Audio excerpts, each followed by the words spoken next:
Hello students, तो आज हम बात करने वाले हैं प्लेगरिज्म के बारे में कि प्लेगरिज्म क्या होता है और ये कितने तरीके का होता है। अगर मैं सिंपल शब्दों में आपको समझाऊं कि प्लेगरिज्म क्या है, तो प्लेगरिज्म इज़ बेसिकली अगर आप किसी दूसरे के आइडिया को, वर्क को, उसके रिसर्च वर्क को या उसके किसी क्रिएटिव थॉट्स को आप अपने रिसर्च वर्क में यूज़ करते हैं और उसको आप क्रेडिट नहीं देते प्रॉपर, या क्रेडिट देते हैं तो अधूरा क्रेडिट देते हैं या सही तरीके से क्रेडिट नहीं देते हैं, तो उसे हम प्लेगरिज्म में काउंट करते हैं। इसका सीधा सीधा मतलब है किसी दूसरे के काम को कॉपी करना इज़ बेसिकली द प्लेगरिज्म।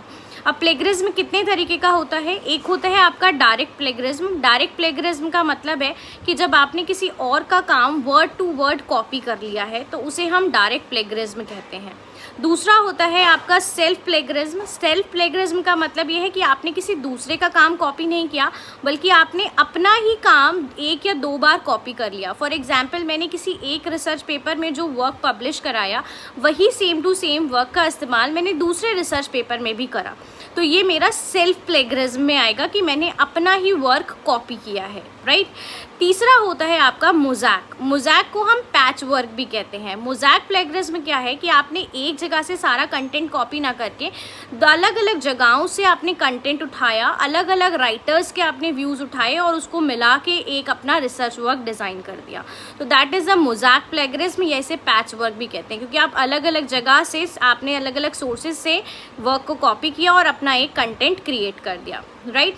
उसके बाद होता है पैराफ्रेजिंग। पैराफ्रेजिंग हमें पता ही है कि हम क्या करते हैं कि हमने किसी का एक पैराग्राफ उठाया और उसमें कुछ वर्ड्स को मैं चेंज करके, उसके कुछ वर्ड्स को रिप्लेस करके बाय सिनोनिम्स, हम उसके मीनिंग तो वही रहता है लेकिन हम उसके कुछ वर्ड्स या सेंटेंस चेंज कर देते हैं, तो वो पैराफ्रेजिंग कहलाता है। ये भी आपका प्लेगरिज्म में काउंट किया जाता है।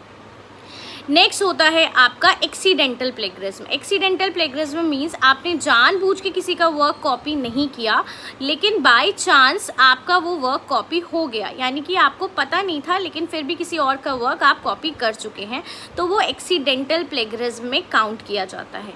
उसके बाद होता है source based plagiarism. Source based plagiarism मतलब कि आपने जो वर्क कॉपी किया उसका क्रेडिट तो दिया, लेकिन जो क्रेडिट दिया आपने वो सोर्स ठीक नहीं था, यानी कि आपको फॉर एग्जांपल आपने मिस्टर ए का वर्क कॉपी किया लेकिन आपने क्रेडिट दे दिया मिस्टर बी को, यानी आपका जो सोर्स है वो करेक्ट नहीं है, तो वो भी आपका प्लेगरिज्म में काउंट किया जाता है।